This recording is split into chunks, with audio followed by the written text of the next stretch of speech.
going on, everybody? I'm Tuko. I'm Dave. You're watching Music at DTV. So on today's episode, we're going to be going over Apple Music. Yep. Because we're pretty sure that the shift from iTunes to Apple Music as an ideal destination for your music wasn't a tough decision. So we thought it might be pretty important for us to go over if you're going to be getting paid on Apple Music. So we'll be talking about the money on Apple Music, talking about the exposure on Apple Music. We'll also be talking about, is Apple Music trying to squeeze out the competition? If you guys have been paying attention to the headlines in 2016, you might have heard some pretty heinous things and heinous accusations of Apple. Yeah, Apple has been accused of playing dirty, you know? And it's pretty interesting. We'll definitely get into that. Yes. But first of all, let's talk about the money on Apple Music.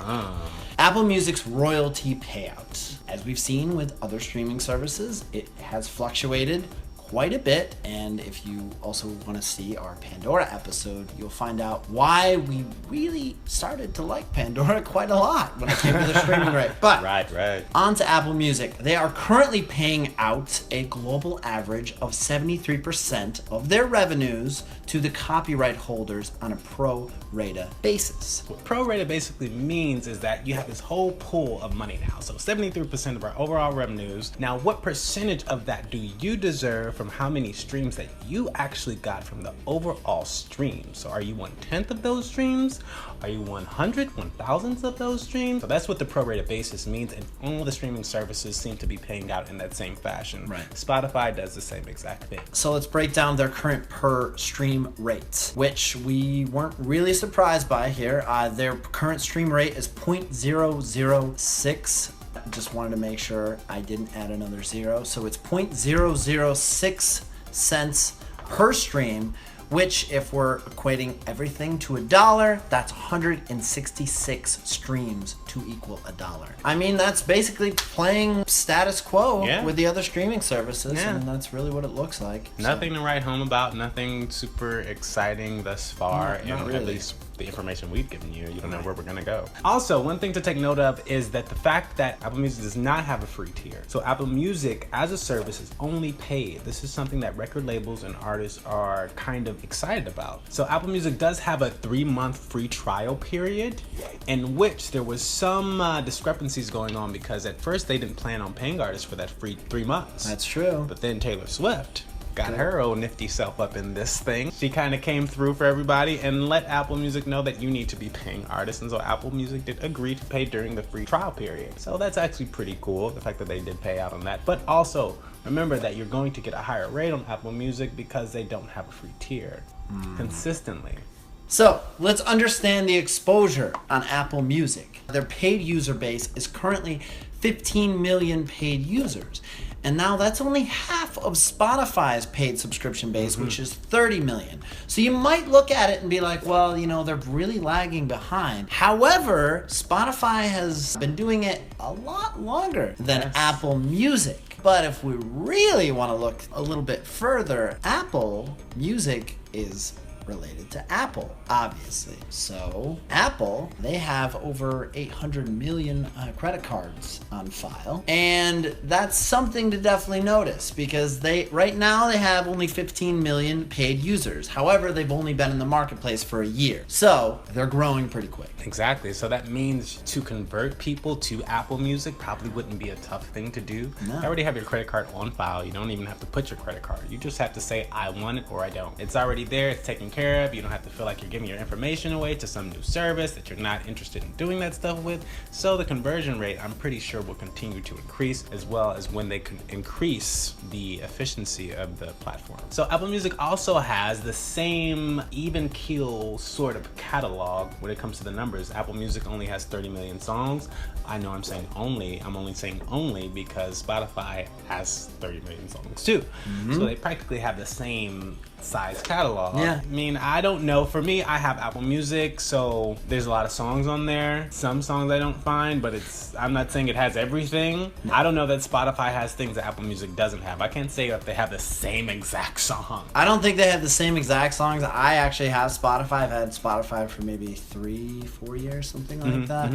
And I mean, most of the time, I would say 90% of the time, I go to search for something. If it's something that isn't past, like, say, like 1975 or something like that, then they will have it. Okay. Anything before that, not all the time. Oh, so they're more current. I would say they're more current. Okay. Yeah, definitely. Apple Music does have some pretty old records, I would say. Yeah, Out of some artist catalog. I know I listened to David Bowie's stuff on there before as well. So now in regards to the discovery on Apple Music, because we're talking about exposure here. So we need to know, what are the odds of somebody coming across your music? What are the odds of somebody discovering you on Apple Music? What tools does Apple Music have to allow people the opportunity to discover your song, your music, your project? So right now, Apple Music has curated playlists from experts. They have popular experts. They have DJs from popular radio stations who curate playlists.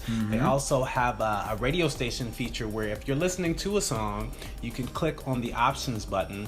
The options button will pull up and you can start a station from that specific song, and then it'll just go on to like songs as well. And then they have Beats One Radio, which is like a 24-hour a day, 24-hour, 7 days a week radio station. Ebro is on there from Hot 97 in New York. They have Pharrell, he does his other tone. They have Zane Lowe. Zane Lowe's on there as well. So that's pretty cool. I would definitely say that. But outside of just listening to Beats One Radio, the discovery options of just creating a station from a song, I don't think Apple Music passes with flying colors, because as far as discovering music on Apple Music, I haven't discovered anything I haven't heard. I feel like when I go to Apple Music, I have to look for something specific. The discovery tools don't at least appeal to me to make me feel like I should be utilizing them. They aren't really marketed to the user, at least from my experience, to make you want to utilize them to then find new music and that be associated closely with the platform. Apple Music just seems very catalog driven. It just has basically, if you're looking for the iTunes store, but you could stream everything. You no longer have to have a 1-minute preview. That's what it feels like. Yeah, no, that makes a lot of sense. Yeah. I mean, to be honest, I really haven't discovered too much on Apple Music either. You know, I really do. Some features I do like are obviously the radio station. I think that's really cool. I also like the fact that you can like pick a song and then, you know, it starts a whole radio station out of that song. I think that's really cool as well. Obviously similar to Pandora, although Pandora only has 1 million songs in their catalog and you have 30 million songs in Apple's catalog. So yeah, I really hope that Apple Music continues to work hard understanding the value of, you know, for the user to improve this interface, to improve the discovery interface, because it is extremely valuable, not just for the user, but definitely for the artist as well. Apple, you increase this discovery feature, you got a winner. So now for my favorite part in this whole segment, and that's is Apple Music squeezing out the competition, and how are they doing that, and are there heinous kind of backdoor ways that they're doing these sort of things? Yeah, there are. Let's just get into this one. And this story has popped up, you know, numerous times. Apple gets paid 30% of subscriptions signed up through the App Store, through the Apple App Store. So if you get Spotify, if you get SoundCloud, if you get Deezer, if you're in France, any of those other services, Apple still gets 30%. That's mind-blowing, but it's also kind of genius from a business perspective. Pretty genius. And it's not even necessarily their fault, because Apple is a tech company. They got into music streaming in 2015. Right. So they built out the App Store. Spotify app was in the App Store before Apple Music got into streaming. But the issue comes along when Apple Music decides it wants to get into the same space in which it provides the store for its competitors to be available for Apple device users, but then they get paid off of their competitors' subscriptions. So the more subscriptions their competitors get, they still make money. The more money they make. Obviously, Spotify is not really excited about this. Right. So they tried to get around it by offering a better deal to users who signed up straight through their website versus the Apple App Store. And Apple got wind of it, and they were not happy. Not having it. No, definitely not. New build out for the upgrades on the app, not happening in the App Store until we resolve this issue. Exactly. Practically. That's Yep. kind of what went down. I think that is... It's astonishing. It kind of blows your mind, and it lets you know that Apple is into play. They're here Long term. Yeah, and they have the weight to be here long term. And every time you wonder, oh, is Apple Music really going to be around? I don't know. I really love Spotify. I really love SoundCloud. Discovery's getting better on Pandora. What are you currently watching this video on? Is it an iPhone? Is it a Mac? Is it a Mac Pro? Therein lies your answer. So something else that Apple has done, which some people might think is a move to squeeze out competition, is Apple has proposed a fixed songwriter royalty to the Copyright Royalty Board. And this would make it official if the Copyright Royalty Board was to accept Apple's proposal. And this would be the official rate from 2018 to 2022. Now, this actually isn't so bad because I would say that it would make it a lot more clear cut on what a songwriter should be receiving from a song, right? So this is great for songwriters in a sense, just because the rates have been so much lower in the past. Is it everything? Is it everything that we would want out of a royalty rate? Maybe not. But is it better than what we have now? Way better. But the way that it gets a little kind of crooked by some people's standards, or like, I don't know if they're really trying to help the songwriters, or are they really trying to make it so their competitors can't really survive with their current format? This becomes standards. Free tier services like Spotify has a free tier, YouTube has a free tier, SoundCloud has a free tier. SoundCloud has a free tier as well. Those Pandora. free tier services would no longer be able to survive at the same rate they are with that increase in royalty rate. And remember that Apple Music is a paid service only. So they themselves might be able to sustain, even though there are reports about how Apple Music had their own deals with the labels and Apple Music might not even have to abide by that rate that they're proposing. I can't say we've confirmed it thus far, but some people see that as crooked. So the New York Times reported, is Apple taking a jab at Spotify by proposing a fixed royalty rate for songwriters? And that's been a major pain point with artists. Basically them saying, obviously that came up with Apple saying, we're not going to pay you for this 3-month free trial. And artists were like, no, you can't do that. And it caused all these other artists to come up and join together and basically say, we're not going to do that. You have to pay us. Now, if they do that with Spotify, Spotify has their free model. But if Apple undercuts it and says, this is the new streaming rate and we don't have a free tier service, that's going to hurt them quite a bit. A very smart organization Yeah. to do a move like that. Apple is paid only. This is something that record labels have gone on record saying this is what they prefer. There's been an issue with Spotify. Why can't we say what is going to be available for the free tier and what's going to be available for the paid subscribers? Now Apple Music's like, okay, we don't even have to have this conversation. We're just all paid. So record labels already love that. Apple also does have Jimmy Iovine, which is something you talked about earlier, who is a record industry insider who knows how to maneuver, understands what record labels want, understand what artists want. Now, is everybody maneuvering for the best interest of every single artist? Can't necessarily say that because they never have in the past. But as far as moving for the temperament of the industry now, Apple Music definitely is making some major waves and kind of winning over the industry insiders and the record labels and kind of the artists to a certain degree. Yeah, it kind of is.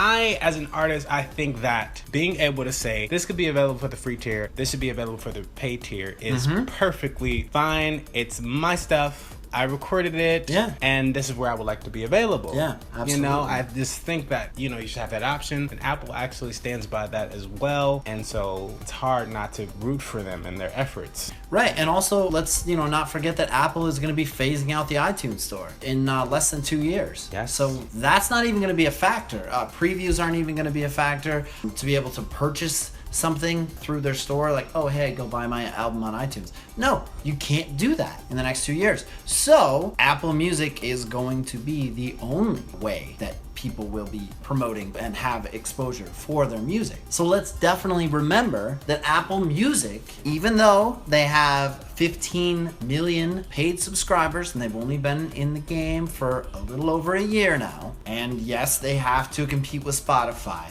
and Tidal and Pandora and Deezer and SoundCloud and all of those other ones, but Apple Music is part of Apple. So what do you think is gonna happen?